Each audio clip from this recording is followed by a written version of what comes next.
Com que prazer eu volto a me comunicar com vocês, quer seja através de vídeos, de lives, de shorts, de postagens das mais diversas. Acabou a minha punição, os 7 dias de punição impostos a mim pelo YouTube. Durante 7 dias eu não pude fazer nada no meu canal, nada podia ser feito porque estava sob punição. A punição foi levantada e eu estou aqui de volta com muita alegria. Vocês não fazem ideia a falta que faz da gente se comunicar com vocês, de provocar, de rir, de debochar, de usar de humor, de ter um canal de comunicação popular e público. Então estamos de volta. E estamos de volta em dias felizes. Dias cada vez mais felizes. Quem poderia imaginar que um segundo oficial do glorioso Exército Brasileiro ia desmaiar com mais uma voz de prisão? Já teve aquele que desmaiou, que era o chefe do Departamento de Atividades Psicológicas do Exército, aquele que ensinava como se comportar psicologicamente diante de uma adversidade. E ele, na hora de se comportar, ele desmaiou. É assim que a gente faz, desmaia. Ele e o Deglan. Aí vem um segundo, é o Deglan, o Mauro Cid. Corre lá no Supremo e diz: aquilo não existe, aquilo foi um desabafo que eu fiz, o Xandão ouviu. Ele disse: tá bom, mas está preso. Ele desmaiou também. Meu Deus. Quando ele olhou a delação, falou assim: isto é a delação? Nossa, ele desmaiou. Então, maravilha que a gente esteja vivendo esses momentos. É muito melhor do que estar vivendo sob ameaça de golpe. E sob ameaça de golpe nós já vivemos diversas vezes, muitas vezes, durante a vida. Eu, então, que tenho uma vida um pouco mais longa, não tão longa quanto eu gostaria de ir até os 120, 130 anos, mas eu que tenho uma vida um pouco mais longa, já vi tanto golpe, tanta ameaça de golpe, tanto golpe se concretizar. O de 64, por exemplo, que levou 21 anos da minha juventude, 21 anos do país, da pujança cultural, da criatividade, dos cérebros brasileiros, destruídos em 21 anos de ditadura, estúpida ditadura militar. Faz agora 60 anos, dia 1º de abril. Para alguns, 31 de março, mas é dia 1º de abril. Ela se instalou dia 1º de abril. É o golpe de 1º de abril. E sobre isto, Lula está sendo chamado de arregão. Arregão, porque não quer, porque vetou as comemorações do golpe, as agendas, os eventos, não é comemorações, os eventos que poderiam marcar e denunciar para que nunca mais houvesse golpe militar no Brasil. E disse ele: não, já faz 60 anos, já passou, já acabou. Eu também acho, Lula, eu também acho, por exemplo, que não havia razão para comemorar a independência de 22. Já fazem 120 anos, pelo amor de Deus, 122 anos, ninguém presta mais atenção nisso. Para comemorar o feriado da República, afinal de contas, já fazem... Aliás, eu estou até me corrigindo, não é 120 anos, não. Já faz 222 anos. Imagina, Lula, imagina, se você quer vetar uma comemoração de um fato horroroso, escabroso que ocorreu há 60 anos atrás, imagina o fato ocorrido há 202 anos atrás. 202 anos atrás. Isso, então, ninguém mais presta atenção. Vai comemorar a independência para quê? A proclamação da República. Há 125 anos, sei lá, não estou aqui para...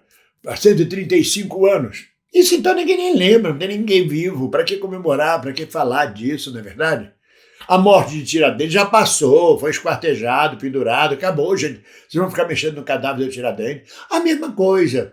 Yuri Xavier Pereira, André Grabois, Stuart Angel. Stuart Angel, inclusive, uma gracinha, para nunca mais o Brasil esquecer. Preso, jovem, atlético, torturado, amarrado num jipe da aeronáutica, no pátio da aeronáutica, com a boca amarrada no cano de descarga, arrastado até a morte, cujo corpo jamais apareceu, provavelmente jogado por cima de um dos aviões pagos pelos nossos impostos. Então, para quê, né? 60 anos. Para quem vai discutir essa coisa, né? Aliás, eu achava até que não deveria nem falar de Jesus, viu, Lula? Também concordo com você nisso. Já tem 2000 anos, meu Deus do céu. Quem é que vai mexer em coisas de 2000 anos atrás? Pelo amor de Deus, não. Não. Eu concordo com o Lula. Ele não é arregão. Ele é prudente. Se eu, por muito menos, tomei uma punição de 7 dias, imagina se Lula vai querer se meter num caso que pode significar uma punição para o resto da vida. Ele é apeado do poder para o resto dos seus dias, quando ele naturalmente gostaria de passar ao mundo como quarta eleição de presidente da República, um estadista gigantesco, uma coisa fantástica, nunca ocorreu no Brasil. Então é preciso ter muito cuidado. Veta sim, Lula. Mas ao vetar há uma questão muito importante que a gente não pode esquecer. Lula continua sem ser arregão. Lula sempre foi conciliador.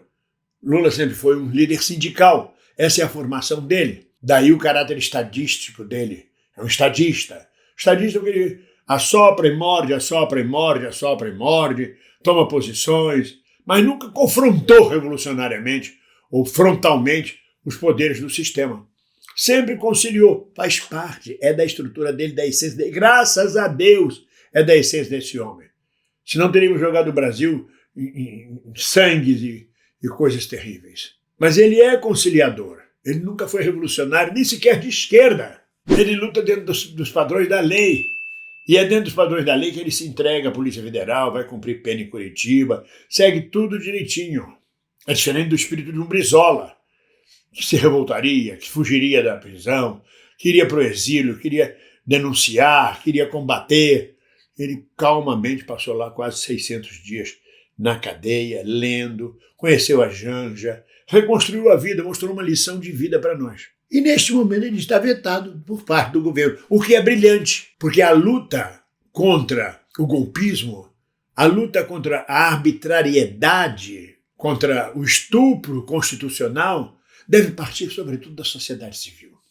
Eu acho que a sociedade civil, as entidades, os sindicatos, as associações, os grupos, as pessoas, os canais, devem realmente enxovalhar o ato golpista de 1964. Deixa o governo de fora. O governo continua fazendo lá as articulações dele, porque é necessário. Como é que vai conviver com Arthur Lira?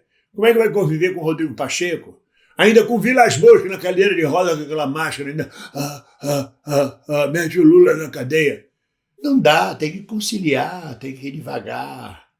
Mas nós, da sociedade civil, temos obrigação de transformar o que foi uma mortandade a partir de 1964 numa grande festa de civilidade. O povo baiano, por exemplo, comemora no dia 2 de julho, independente das autoridades, as autoridades vêm a reboque da festa popular da independência da Bahia, 1823. E por que não nós, da sociedade civil, não podemos trazer o governo e as instituições do governo a reboque? Compete só a nós. Se realmente é uma verdade, se realmente dói tanto, macula tanto a dor nas páginas da história nacional, não é necessário o governo promover isto.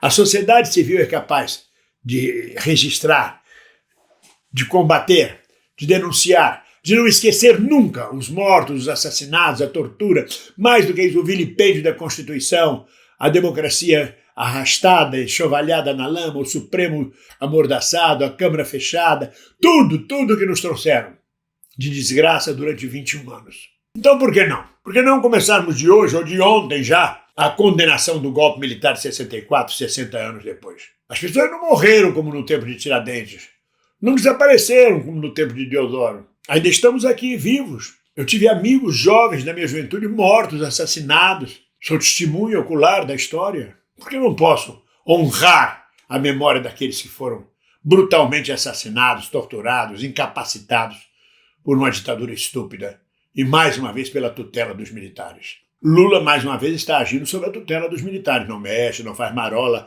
A merda deve estar por aqui no governo federal. A gente não sabe de nada. A gente não sabe o que é que rola para governar, meu Deus do céu. Lula não é arregão. Lula é um conciliador. Quer pacificar o país. Acontece que até hoje os militares condenam a tentativa de golpe comunista de 1935 e vão festejar o 31 de março de 64. E nós, à esquerda, ficamos calados, quietos, deixando eles fazer. Deve ser uma tática nova, deve ser uma maneira oriental do Lula agir. Eu não condeno Lula. Quem está lá em cima na presidência da República, ou naquela torre de marfim que é Brasília, sabe o que é que rola aí, a fofoca, pelo amor de Deus, o tamanho da fofoca que existe lá. O tamanho das ameaças veladas, dos boatos que chegam ao ouvido de cada um, das traições dos amigos mais íntimos, jogando casca de banana, lutando contra você. Não condeno Lula. Eu conclamo, sim, todos nós brasileiros que temos fibra, que temos honra, que perdemos amigos, parentes e tudo mais, que nos organizemos e que protestemos contra o golpe militar de 64, que ainda não foi enterrado, que ainda não foi resolvido no país. Compete à sociedade civil encurralar o governo, seja o governo de direita, de esquerda, de centro, encurralar o governo e cobrar. Por quê? Por que não se faz uma contestação ao golpe militar de 64? Por que não se passa a história limpa? Passemos nós a história limpa. A cada movimento, a cada ato. É assim que se começa. Gandhi, quando foi catar o sal lá no mar, disse: a história começa com um primeiro passo. Vamos dar o primeiro passo. O governo não deseja festejar, contestar o golpe de 64, faz de conta que tudo não aconteceu, passa um pano. Os mortos vão se levantar e reclamar. Os desaparecidos vão de aparecer. Isso me lembra o incidente em Antares de Érico Veríssimo. Os mortos virão para a praça pública, sentar nas cidades, nas praças, incomodando tudo, sobretudo os conciliadores, os passadores de pano. Porque lá o poder em Brasília é outra coisa, é diferente do que a gente imagina. A gente pensa que pau, pau, pedra, pedra, cinza é cinza, não tem cinza, é preto, é branco, é preto, é branco. Não é assim. Mas não é assim mesmo. Tem muitas coisas entre o céu e a terra que nem supõe a nossa vã filosofia. Mas Lula sabe. E não é arregão. Está cumprindo o papel dele do momento histórico. Mas nós temos que cumprir também o nosso momento. O papel histórico nosso que nos é reservado. Protestar, denunciar, exigir nas ruas, nas praças, em todos os lugares, o repúdio ao golpe militar de 64. E para isso nós temos que estar juntos. Quem faz a festa, ou quem faz o protesto, somos nós. Não temos que esperar benesses de governo federal. Porque o governo sempre estará junto do sistema. Sempre será o poder que oprime. Seja ele no socialismo, seja ele no capitalismo, o sistema. O poder é o sistema e ele age igualzinho em qualquer situação. Mas nós, o povo, não precisamos agir igual. É por isso que somos antissistema. E é por isso que ninguém solta a mão de ninguém. Um abraço.